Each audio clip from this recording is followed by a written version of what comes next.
কই গো ছোট বন্ধুরা, চলে এলো তো তোমাদের গল্পমণি আজকের গল্প নিয়ে। কেমন আছো তোমরা এই শীতকালে? ভালো আছো তো? ঠান্ডাটা কিন্তু জমিয়ে পড়েছে। যারা আমার চ্যানেলটা সাবস্ক্রাইব করছো, কমেন্ট করছো, কি ধরনের গল্প শুনতে চাইছো জানাচ্ছ, বা যারা জানাচ্ছেন তাদের সবাইকে অনেক অনেক ধন্যবাদ। আর যারা জানাচ্ছেন না বা জানাচ্ছ না তারাও জানাও, নইলে আমি জানবো কি করে যে তোমাদের কি ধরনের গল্প দরকার, কি ধরনের গল্প শুনতে চাইছো। এমনকি ডায়েট টিপস নিয়ে কোনো প্রশ্ন থাকলেও তোমরা করতেই পারো। যাই হোক, আজকে আসি গল্পের কথায়। আজকের গল্প বিভূতিভূষণ বন্দ্যোপাধ্যায়ের হাসি। স্টেশনের ওয়েটিং রুমের ভেতরে বাইরে কোথাও অন্য কোনো লোক ছিল না। বেহারাটাকেও ডেকে ডেকে পাওয়া গেল না। অগত্যা চায়ের আশায় জলাঞ্জলি দিয়ে আমরা কয়েকজন বন্ধুতে বেশ করে রাগ টেনে নিয়ে ইজি চেয়ারে শুয়ে পড়লাম। মাঘের শেষ যদিও, শীত কিন্তু বাংলাদেশের পৌষ মাসের চেয়েও বেশি। রমেন বললে, ওহে, তোমরা যা বোঝো করো, আমি কিন্তু চা নইলে রাত কাটাতে পারবো না। বসো তোমরা, একটা ব্যবস্থা দেখি। দরজা খোলার সঙ্গে সঙ্গে এক ঝলক তীক্ষ্ণ ঠান্ডা পশ্চিমের বাতাস তীরের মতো ঘরে ঢুকতেই আমরা হাঁ হাঁ করে উঠলাম। রমেন ততক্ষণে চলে গেছে। খোলা দরজাটা বন্ধ করে দিতে গিয়ে দেখি বাইরে বেজায় কুয়াশা। পৃথ্বীশ আমাদের দলের দার্শনিক। এতক্ষণ সে রাগ দিয়ে আপাদমস্তক মুড়ে শুয়েছিল। হঠাৎ মুখ তুলে গম্ভীরভাবে বললে, দেখো, আমার কিন্তু একটা আনক্যানি সেন্সেশন হচ্ছে। কেন বলো তো? আমি বললাম, কিভাবে আনক্যানি? ভূতটুত? সে রাগ তুলে ফেলে ইজি চেয়ারে উঠে বসল। চারিধারে চেয়ে দেখে বলল, তা ঠিক জানি না, কিন্তু কেমন যেন। আমরা সকলেই ততক্ষণে পুনরায় খাড়া হয়ে উঠে বসেছি। সলিল বললে, বিচিত্র নয়, আমি একটা ব্যাপার জানি। এরকম একটা স্টেশনের ওয়েটিং রুমে রাত 10টার পর লোক থাকতে পারতো না। শুধু তাই নয়, একবার অনেক রাত্রে ট্রেনে এক ভদ্রলোক নেমে রাতের মতো স্টেশনের ওয়েটিং রুমেই ছিলেন। সকালেও তিনি ওঠেন না দেখে সকালে তুলতে গিয়ে দেখলে তিনি অচৈতন্য অবস্থায় মুখ উপুড় করে পড়ে আছেন। তারপর অনেক যত্নে তাঁর জ্ঞান হয়। তিনি সকলের কাছে বলেন, শেষ রাত্রির দিকে এক সাহেব এসে তাকে ওঠায়। পরে হঠাৎ তিনি পকেট থেকে একটা খুর বার করে নিজের গলায় বসিয়ে দেন এবং এমন জোরে টানতে থাকেন যে কাঁচা চামড়া কাটার অস্থিরকর খ্যাঁচ খ্যাঁচ আওয়াজে তার সারা শরীর শিউরে ওঠে। তিনি চিৎকার করে লোক ডাকতে যেতেই তখন তিনি দেখেন যে কেউ কোথাও নেই, সাহেবের চিহ্নও নেই ঘরে। তারপর কি হলো তার আর মনে নেই, তিনি আর জানেন না। সেই স্টেশনের ওয়েটিং রুমের বাথরুমটার মধ্যে নাকি এক ছোকরা সাহেব মারা গিয়েছিল এইভাবে খুর বসেই। সেটাই কিন্তু আমাদের বন্ধু জানালো আমাদের। আমরা সকলে আমাদের বাথরুমটার দিকে একবার চেয়ে দেখলাম। লুপ লাইনের নির্জন পাহাড়ে জঙ্গলের ধারে লাইনের ওপারে কেবলমাত্র স্টেশন মাস্টারের কোয়ার্টারটা এবং লেভেল ক্রসিং এর ফটকে দারোয়ানের গুমটি। ওয়েটিং রুমের বাইরে স্টেশনের হাতার পরেই একটা ছোট্ট পান সিগারেট ও চায়ের দোকান। দিনমানে এমনকি সন্ধ্যের পর পর্যন্ত দেখেছিলাম। তারপর থেকেই আর দোকানির পাত্তা নেই, দোকান বন্ধ করে চলে গিয়েছে। গল্প ভালো করে জমতে না জমতেই হঠাৎ দরজাটা খুলে গেল। একটা কুলির হাতে কাঁসার থালার ওপর গোটা আষ্টেক পেয়ালা ভর্তি চা নিয়ে ঢুকলো রমেন। ঢুকেই বললে, দেখেছো, where there is a will there is a way. বলেছিলাম না চায়ের ব্যবস্থা করবই। স্টেশন মাস্টারের সঙ্গে আলাপ হয়ে গেল। তাঁর বাড়িও আমাদের জেলায়। বাস, তিনি বললেন, বিলক্ষণ, আপনারা ভদ্রলোকের ছেলে, বাঙালি চা খাবেন, এ তো সৌভাগ্য। ছাড়লেন না কিছুতেই। নিজের বাসা থেকে তৈরি করে পাঠিয়ে দিলেন। ব্যাস, আর কি, আমরা সবাই চা তুলে নিলাম। রমেনের কথা শেষ হতে না হতেই দরজা ঠেলে এক ভদ্রলোক ঢুকলেন।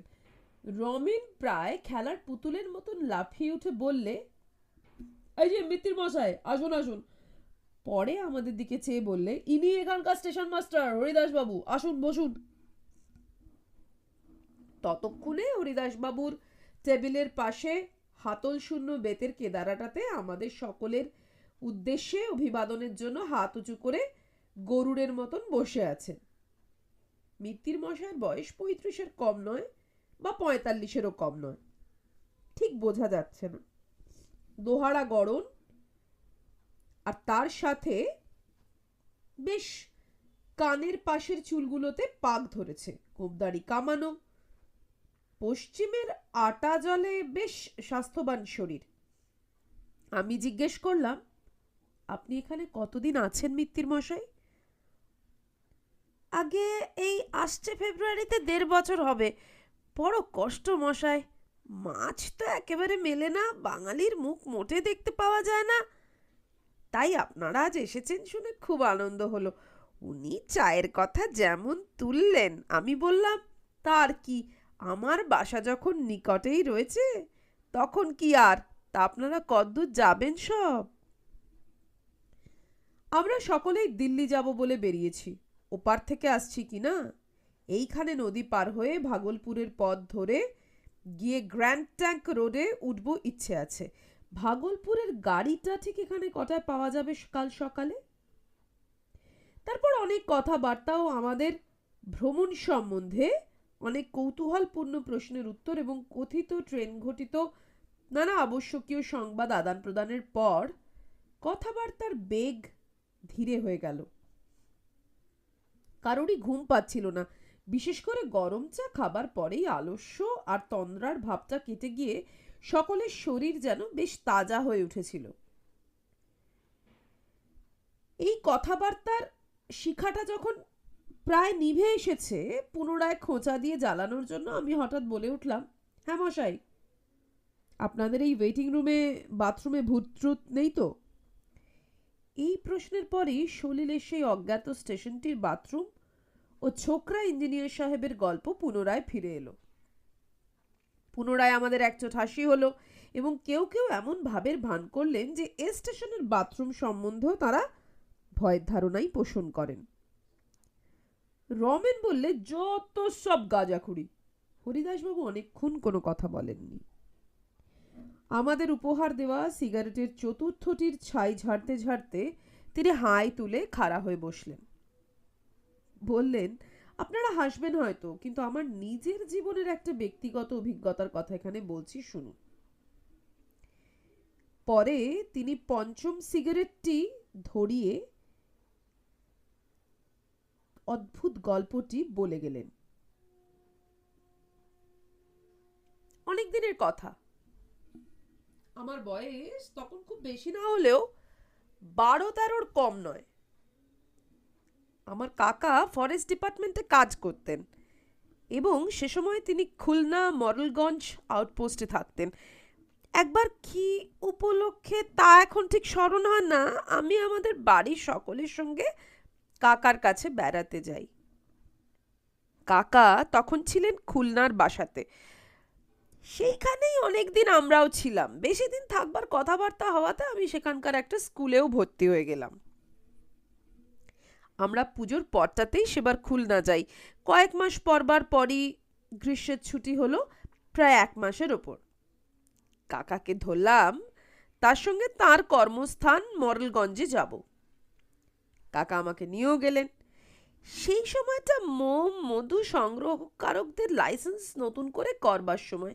কেউ ফাঁকি দিয়ে পুরনো লাইসেন্সের বলে জঙ্গলের মোম মধু সংগ্রহ করে কিনা পাহারা দেবার জন্যই ফরেস্ট ডিপার্টমেন্টের বোট ও স্টিম লঞ্চ সবসময় সুন্দরবনের নদী, খাড়ি ও খালের মধ্যে ঘুরে ঘুরে পাহারা দিত। কতবার আমি কাকার সঙ্গে সরকারি বোটে সুন্দরবনের মধ্যে বেড়াতে গিয়েছি। আমার মতে এই সুন্দরবনের একটা অপূর্ব স্বপ্নচ্ছবি বোধহয় সবার মনেই মুদ্রিত আছে, অর্থাৎ ছাপা রয়েছে। তখন আমি ছেলে মানুষ, সবে 13, শহর থেকে গিয়েছি। সুন্দরবনের অপূর্ব বন্য সৌন্দর্য এই 1 মাসে প্রতিদিন আমার এই ছোট্ট মনটায় আনন্দের সংবাদ নিয়ে আসতো। তা আমি মুখে আপনাদের বোঝাতে পারবো না সে কতটা আনন্দ। আর কখনো সে দেশে যাইনি, অনেক দিনের কথা হলেও এখনো মধ্যে মধ্যে সুন্দরবনের, বিশেষ করে জ্যোৎস্না ওঠা সুন্দরবনের ছবি, আর ছোট ছোট খালের মধ্যে মাটির জঙ্গলে ভরা ঢালু পাড়, নতুন পাতা ওঠা গাব গাছ, বন্য গোল গাছের সারি, খাঁড়ির মুখের জোয়ারের শব্দ যখনই মনে হয় খুব আনন্দ হয়। আবার একটা জিনিসের জন্যে ব্যথায় এই বয়সেও মনটা কেমন করে ওঠে জানেন? সেদিনের কথাটা আমার বেশ মনে আছে। সুন্দরবনের সেই অংশটা তখন জরিপ হচ্ছিল। তাদের একটা বড় লঞ্চ বড় গাঙের মাঝখানে বাঁধা থাকতো। দুপুরবেলা সেদিন সেই লঞ্চটাতে আমাদের নিমন্ত্রণ ছিল, 4-5 জন। আমি, একজন কানুনগো, একজন কেরানি, সবাই বাঙালি। সব শুদ্ধ 7-8 জন লোক লঞ্চটাতে। খাওয়া দাওয়াটা খুব গুরুতর রকমের হলো। তারপর একটু গান বাজনাও হলো। বেলা পড়ে গেলে সেখান থেকে বিদায় নিয়ে আমাদের বজরাটা আমরা ছাড়লাম। ক্রমে রাত হলো, জ্যোৎস্না উঠল। খালের দুধারে নতুন পাতা ওঠা বনের মাথাটা জ্যোৎস্নায় চিকচিক করছিল। দূর থেকে নৈশ পাখির 2-1টা অদ্ভুত রকমের ডাক কানে আসছিল।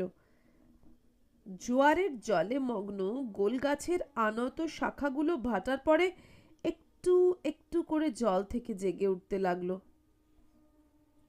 বাঘের উপদ্রবের ভয়ে সবসময় আমাদের বজরাতে 2 জন বন্দুকধারী সিপাই থাকতো। তারা বজরার ওধারের তোলা উনুনের রান্না চাপিয়ে দিল। রাতটা বড় গরম, গুমোট ধরনের। গাছের পাতাটা পর্যন্ত নড়ছিল না। চারিদিকে একটা নীরব থমথমে ভাব।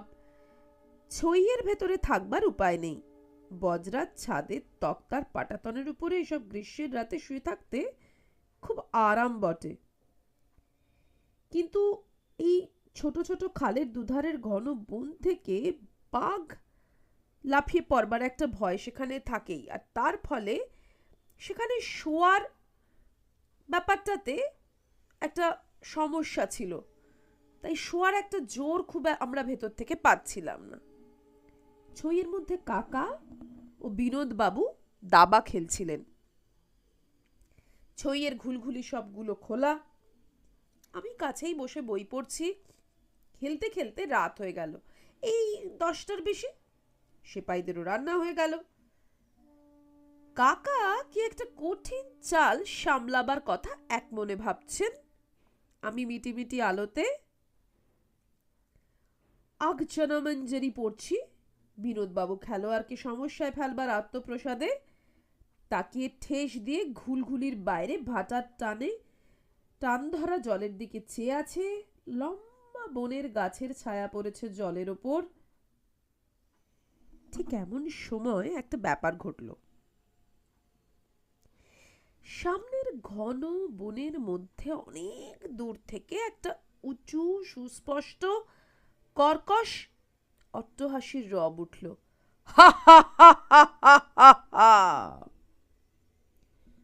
অবিকল মানুষের গলার আওয়াজের মতো হলেও মনে হলো যেন একটা অমানসিক অস্বাভাবিক স্বর। আমরা কিছু ভাবার আগেই সেই রকম আরেকবার, এবং তারপর আবার। হাসির শব্দটা এত উঁচু আর তীক্ষ্ণ যে মনে হলো বনের গাছগুলো কেঁপে কেঁপে উঠছে, মাটি যেন কাঁপছে, বোটটা যেন দুলছে। সিপাইরা তাড়াতাড়ি খাওয়া ছেড়ে উঠে এলো। কাকা, বিনোদবাবু, আমি সকলেই ছইয়ের বাইরে এলাম। গাছপালা ছবির মতন দাঁড়িয়ে আছে, কোথাও হাওয়া নেই, পাতাটা পর্যন্ত নড়ে না। সামনে জ্যোৎস্না রাতের চাঁদ বন গাছের আড়ালে ঢলে পড়েছে। বিনোদবাবু বললেন, কি মশাই রামবাবু, ব্যাপারটা কি বলুন তো? মাঝিরা ভারী ভয় পেয়ে গেছে। তারা বজরার মাস্তুলের তলায় গোল হয়ে দাঁড়িয়ে এক দৃষ্টে বনের দিকে চেয়ে আছে। আমরা সকলেই ছইয়ের মধ্যে ঢুকতে যাচ্ছি, এমন সময় আবার সেই হাসির শব্দটা উঠল, হা হা হা হা। শব্দটা এতই ক্রূর আর মর্মস্পর্শী যে আমাদের সকলের গায়ে কাঁটা দিয়ে উঠল। মাঝিও দুই কানে হাত দিয়ে বলে উঠল, আল্লাহ আল্লাহ। কাকা ও বিনোদবাবু ছইয়ের মধ্যে পরস্পরের মুখ চাওয়াচাই করলেন। কাকা বললেন, কি মশাই, হায় না নাকি? কিন্তু তার মুখ দেখে ও গলার সুরে মনে হলো কথাটা তিনি নিজেই বিশ্বাস করেন না। পরামর্শ হলো নৌকোটা সেখান থেকে সরানো যায় কিনা, কিন্তু ভাটার টানে এত বড় নৌকোকে ঠেলে কোনো মতেই উজানে নেওয়া সম্ভব নয়। বজরাটাকে অগত্যা সেখানেই রাত কাটাতে হলো। সবাই জেগে রইল, কারুর চোখে ঘুম এলো না সেই রাত্রে। শেষ রাত্রে আরেকবার শব্দটা শুনলাম। বনভূমি তখন নিস্তব্ধ, চাঁদ ডুবে গিয়ে নদী, আকাশ, বন সব অন্ধকারে একাকার। আমার চোখটা ঘুমে বুজে এসেছে, এমন সময় অন্ধকার ভরা গভীর বনভূমির দিক থেকে আরেকবার সেই বিকট হাসির রোল উঠল।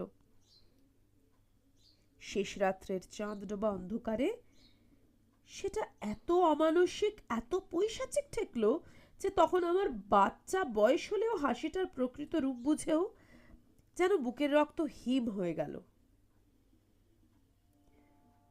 সকালে জোয়ারের মুখে বজরা ছেড়ে আমরা দুপুরের সময় স্টিম লঞ্চে ফিরে এলাম।